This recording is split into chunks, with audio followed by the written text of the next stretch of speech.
اعوذ باللہ من الشیطان الرجیم بسم اللہ الرحمن الرحیم یا ایہا الذین آمنوا کتب علیکم الصیام کما کتب علی الذین من قبلکم لعلکم تتقون۔ مومنین کرام، بہت ہی باعظمت مہینہ ہے، بہت ہی بابرکت مہینہ ہے کہ جس کی سعادت ہمیں نصیب ہو رہی ہے۔ تو اس حوالے سے بس ایک بات کہنا چاہتا ہوں کہ عموماً مومنین کے ذہن میں یہ بات ہے کہ اس ماہ کی جو عظمت ہے، اس ماہ کی جو برکت ہے، وہ روزوں کی وجہ سے ہے۔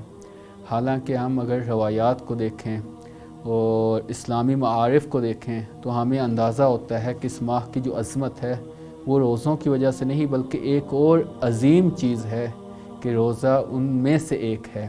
اور وہ کیا ہے کہ اس ماہ کی عظمت اس وجہ سے ہے کہ اس ماہ میں خداوند عالم نے کتاب ہدایت، کتاب لا ریب، کتاب انسانیت کو نازل کیا ہے، اور وہ ہے قرآن مجید۔ قرآن مجید کے نزول کی وجہ سے اس ماہ کو عظمت ملی ہے، قرآن مجید کے نزول کی وجہ سے اس ماہ کو برکت ملی ہے۔ اور قرآن مجید چونکہ حکمتوں کا مجموعہ ہے، چونکہ احکامات کا مجموعہ ہے، اور ان حکمتوں میں سے، ان احکامات میں سے ایک حکم روزے کا ہے، جس کی وجہ سے اس ماہ کی جو عظمت ہے وہ اس الہی کتاب کی وجہ سے ہے۔ یہی وجہ ہے کہ رسول خدا صلی اللہ علیہ وآلہ وسلم فرماتے ہیں ان ھذا الشہر مأدبۃ اللہ، کہ یہ جو مہینہ ہے یہ خداوند عالم کی طرف سے اختیار شدہ غذا کی مانند ہے، اختیار شدہ کھانے کی مانند ہے۔ یعنی خالق کائنات پوری انسانیت کو دعوت دے رہا ہے کہ ان چند روزوں میں، ان چند دنوں میں وہ اس الہی خزانے سے، اس الہی کھانے سے اپنے معارف میں اضافہ کریں۔ اور جتنا انسان ان دنوں میں خداوند عالم کی کتاب کی تلاوت کرتا چلا جائے گا، اتنے ہی اس کی معرفت میں اضافہ ہوتا چلا جائے گا۔